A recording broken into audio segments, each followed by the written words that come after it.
ಸಾಮಾಜಿಕ ಮತ್ತು ಶೈಕ್ಷಣಿಕ ಸಮೀಕ್ಷೆ ನಡೀತಾ ಇದೆ. ಕೆಲವೇ ದಿನಗಳು ಬಾಕಿ ಉಳಿದಿವೆ. ಈ ಸಮೀಕ್ಷೆಯಲ್ಲಿ ಎಲ್ಲರೂ ಭಾಗವಹಿಸಬೇಕಾಗಿ ವಿನಂತಿ ಮಾಡಿಕೊಳ್ತಾ ಇದ್ದೇನೆ. ಕಾರಣ ಯಾಕಪ್ಪ ಅಂತಂದ್ರೆ, ಇದು ಬರೀ ಹಿಂದುಳಿದ ಜಾತಿಗಳ ಸಮೀಕ್ಷೆ ಅಲ್ಲ, ಅಥವಾ ಇನ್ಯಾವುದೋ ಜನಾಂಗದ ಸಮೀಕ್ಷೆ ಅಲ್ಲ.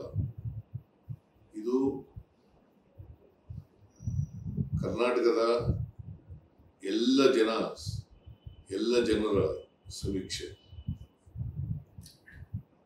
ಸುಮಾರು ಕರ್ನಾಟಕದ ಜನಸಂಖ್ಯೆ 7 ಕೋಟಿ ಜನಸಂಖ್ಯೆ ಇದೆ.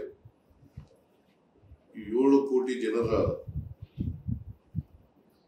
ಸಾಮಾಜಿಕ, ಶೈಕ್ಷಣಿಕ, ಆರ್ಥಿಕ ಸ್ಥಿತಿಗತಿಗಳನ್ನ ಸರ್ಕಾರಕ್ಕೆ ಮಾಹಿತಿ ಇದ್ರೆ ಮುಂದಿನ ಕಾರ್ಯಕ್ರಮಗಳನ್ನು ಸರ್ಕಾರ ಮಾಡುವಾಗ ಅವುಗಳನ್ನು ಗಣನೆಗೆ ತಗೊಂಡು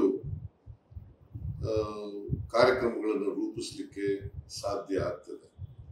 ಆ ಕಾರಣದಿಂದ ತಪ್ಪದೇನೆ ಎಲ್ಲ ಜನರು ಕೂಡ ಇದರಲ್ಲಿ ಭಾಗವಹಿಸಬೇಕು ಅಂತೇಳಿ ನಾನು ಕಳಕಳಿಯಿಂದ ಮನವಿಯನ್ನು ಮಾಡ್ತೇನೆ.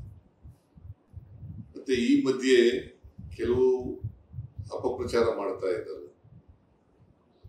ಅವರ ಮಾತುಗಳಿಗೆ ಕಿವಿ ಕೊಡಬೇಡಿ ಅಂತಕ್ಕಂಥ ಮಾತುಗಳನ್ನು ಕೂಡ ತಮಗೆ ತಿಳಿಸಲಿಕ್ಕೆ ಬಯಸ್ತಾ ಇದ್ದಾರೆ.